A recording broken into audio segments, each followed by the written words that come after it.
गर्भवती रानी दीवार के सहारे खड़ी प्रसव पीड़ा से कराह रही थी। जब उसकी पीड़ा असहनीय हो गई तो वो वहीं दीवार को पकड़कर बैठ गई और जोर जोर से चिल्लाने लगी, लेकिन उस बेचारी को देखने या सुनने वाला वहाँ कोई भी नहीं था। दूसरी तरफ क्रूर निर्दयी बड़ी रानी और दूसरी रानियों ने अपनी विश्वास पात्र दाई को बहुत सारे धन का लालच देते हुए कहा, तुम जाओ और छोटी रानी के कमरे के बाहर जाकर खड़ी हो जाओ और ध्यान रखना वहाँ कोई और न आने पाए। दाई धन के लालच में रानी राजलक्ष्मी के कमरे के बाहर खड़ी हो गई। उसे छोटी रानी की चीखें बिल्कुल साफ सुनाई दे रही थीं, पर धन के लालच और बड़ी रानियों के डर से वो बस दूर खड़ी रानी को देखती रही। दर्द के मारे असहाय छोटी रानी का एक एक पल सदियों के बराबर बीत रहा था। कुछ ही देर में उस ऊपर वाले की कृपा से उसने एक एक करके 7 बच्चों को जन्म दिया, जिनमें 6 लड़कियां और 1 लड़का था। अत्यधिक पीड़ा के कारण रानी राजलक्ष्मी बच्चों को जन्म देते ही बेहोश हो गई। दूर से सारा माजरा देख रही चंडाल दाई ने तुरंत बड़ी रानी सहित अन्य रानियों को बुलाया और नवजात बच्चों को उन्हें दिखाया।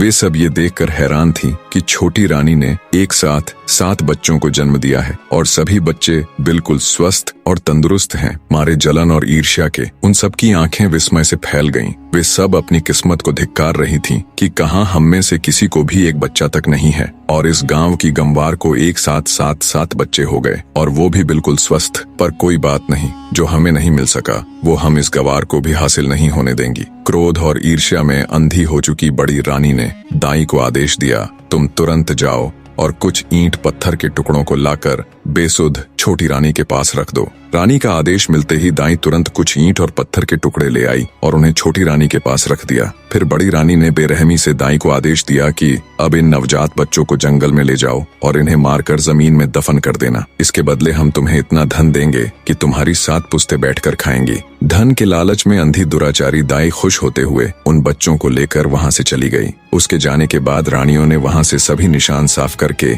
ईंट पत्थरों को छोटी रानी के पास रख दिया और सभी अपने कमरे में चली गई। थोड़ी देर में दाई जंगल से लौटकर रानियों के पास आ गई। तब बड़ी रानी ने पूछा, क्या तुमने बच्चों को दफन कर दिया था? दाई के हाँ भरने पर रानियों ने उसे खूब सारा धन देकर चलता कर दिया। जब सब कुछ बड़ी रानी की योजना अनुसार हो गया, तब वो अन्य रानियों के साथ बेसुध पड़ी छोटी रानी के पास जा ठंडे पानी के छींटे मारकर उसे होश में लाती है। होश में आते ही छोटी रानी ने पूछा, मेरा बच्चा कहाँ है? मेरा बच्चा कहाँ है? मुझे क्या संतान हुई, लड़का या लड़की? पास पड़े ईंट और पत्थरों की ओर इशारा करते हुए बड़ी रानी बोली, ये देखो, तुमने इन ईंट और पत्थरों को जन्म दिया है। ये सुनते ही छोटी रानी एकदम से आश्चर्य के साथ सन्न रह गई और बोली, ऐसा कैसे हो सकता है कि मैंने ईंट और पत्थरों को जन्म दिया है? नहीं, ये नहीं हो सकता। मैं ये मान ही नहीं सकती कि मुझे बच्चे की जगह ये ईंट और पत्थर हुए हैं।